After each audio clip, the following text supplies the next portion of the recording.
Hello everyone, this is Tony. Welcome back to Alsace Wine Journey. Today I'm doing a tasting in the Alsace Millesimes Digitasting 2023 tastings, and today I'm reviewing the wines from Domaine Andre Kientzler. A little bit about the winery. It started in the early 20th century, and the current owners and managers of the estate are fifth generation. So Andre Kientzler was their father, and now it's managed by Thierry and Eric. Thierry kind of manages in the vines, and Eric does the sales. Fairly decent size winery. It has 13 hectares of vineyard, of which 4.4 is Grand Cru vineyard.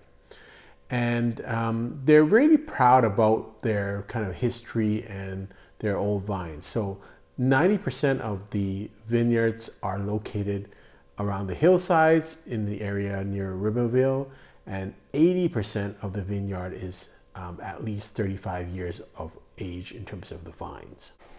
Based on their website, I think they're not as well known as some of the other Alsace wineries that are represented outside of the export market, so I think they could grow in there.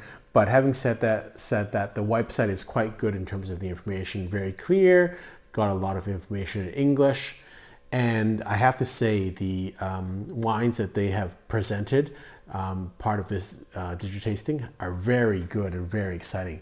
3 of the 4 are Grand Cru white wines, so I'm very excited to taste them, and I think they've made the most of this opportunity with the Digitasting by presenting really spectacular wines from their winery. So the first one we're going to look at is their Alsace 2021 Auxerrois. So about 8,000 bottles of this produced. And so it comes from, I guess, anywhere in the Alsace region. And Auxerrois is an interesting grape varietal from Alsace. It's not, we're very familiar with it in BC because it was grown by many producers in the past. It's kind of a medium acidity type grape, kind of along the lines of like Pinot Blanc, a little citrusy, a little tropical, kind of not known for being standout, but you know, Auxerrois is always kind of interesting. It might have a little bit musty aroma also. So let's see what it tastes like and smells like. So on the aroma, I actually like it. It's quite clear. And that's the thing you get with across the board with all these Alsace wines, because they're so environmentally friendly and organic. Their flavors and their aromas come out very pure. So a lot of citrusy elements on this, a little bit of smoke and mustiness. I do smell that in this wine, and almost a little peach and peach pit then, and maybe a little floral elements. Quite nice actually on the aroma. Auxerrois is kind of a forgotten grape. It's not grown many places in the world except for Germany and maybe Alsace and BC, but great grape type.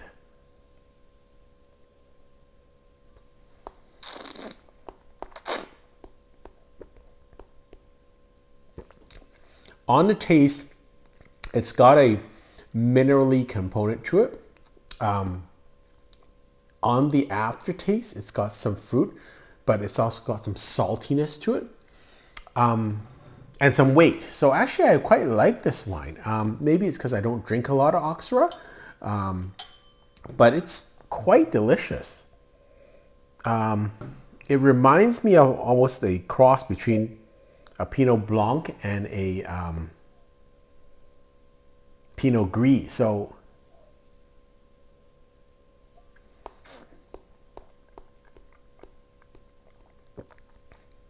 I'm really liking this wine. Delicious in my opinion. It would go really nice with food, or cheese would really nice. I like mild cheese like Gouda. But it's got a lot of flavor to me. It's not bland at all. So I quite like this. I'm going to give this 88 points. And I'm quite surprised. This is a really good representation of Auxerrois. Now we're going to 3 Grand Cru wines. And I'm really excited about this. And again, wonderful job by Domaine Kientzler providing these. I mean, there's your chance here to kind of speak to the world, and they've actually come with some really, really magnificent wines. So the first one, all of these wines are from Grand Cru sites that overlook northern Ribeauvillé. And so each one is a little bit distinct. So this is Geisberg or Geisberg, and it's like a central part of the Ribeauvillé. And so in the description it says mineral texture with both ample and precise and intense brightness and purity.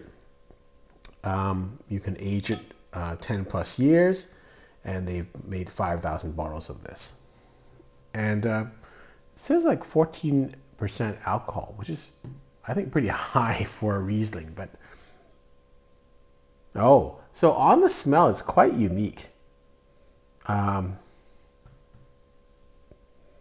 It's definitely not a BC Riesling, which is much sweeter and citrusy. This one hits you with a little bit of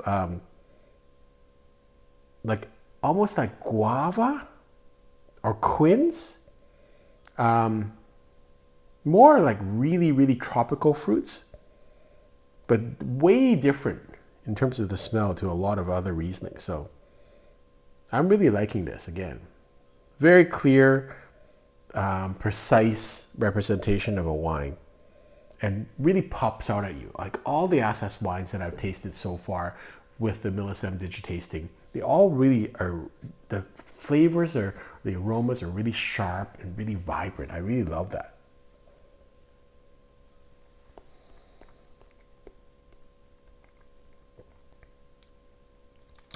On the taste, it's got kind of citrusy grapefruit elements to it, going towards a little bit of salinity.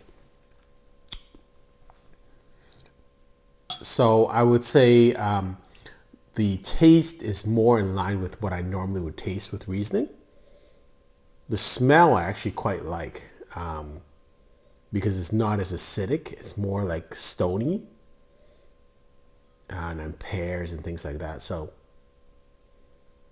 yeah, I really like the smell because it's a little different than the normal acidic, citrusy smell of Riesling. So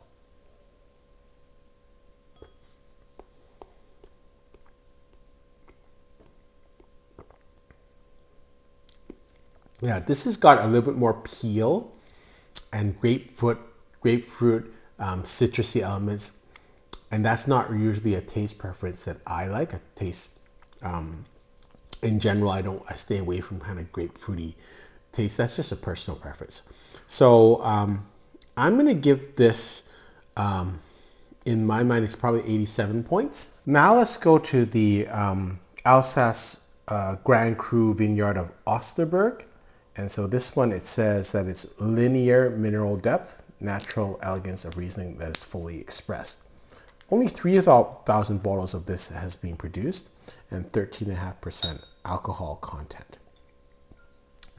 So Osterberg is on the eastern section of the kind of site that overlooks Ribeauvillé, and Osterberg, I guess, means east hill.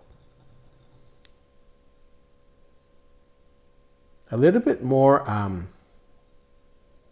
tropical in terms of its nature of the aroma, a little bit more muted in terms of the aroma, not as fragrant as the Oxra or the Grand Cru from Geisberg. But I am smelling kind of pears and kind of melon fruit in this.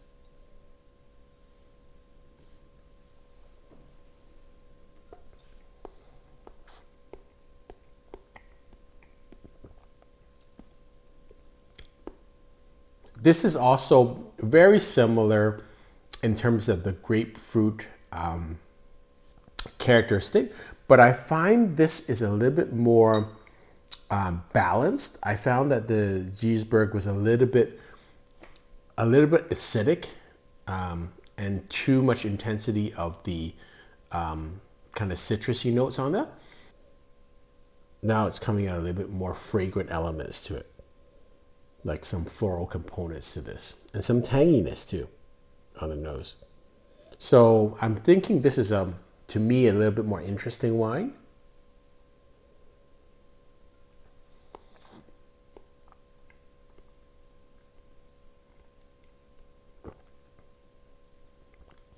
It's funny because these are pretty distinct Rieslings from the other Rieslings that I've tasted so far. In general, I find them a little bit more on the citrus and grapefruity side of things. So I would say in this wine to me is a little bit got more weight and give more balance, and the intensity of flavor is a little bit better. And I think it would go really well with food. It needs some food on this wine, but I'm going to give this 88 points too. And the last wine we're going to taste is from the Grand Cru vineyard of Kirchberg de Ribeauvillé. So this is going to be the highest of the three that we've tasted and the most westerly of the three. And the notes to this says it's saline and chiseled structure, great minimal purity and length. So 2,000 bottles of this was produced and 13.5% alcohol. So again, Pinot Gris, let's see it. Yeah, so the aroma is a little bit more in the style of like a peel, orange marmalade. You smell that type of smell to this. But very clear, pure fruit. Love this. A little bit of floral elements to this too. Good weight actually in the glass. I like this too.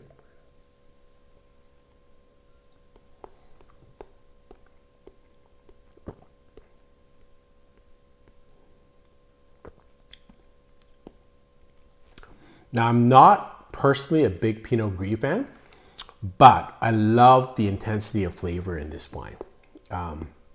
It's really encompassing the marmalade, orange peel flavors, good honey in this too. So if anything, I think the acidity on this wine is a little bit lower than what I would like, but I like the intensity of flavor.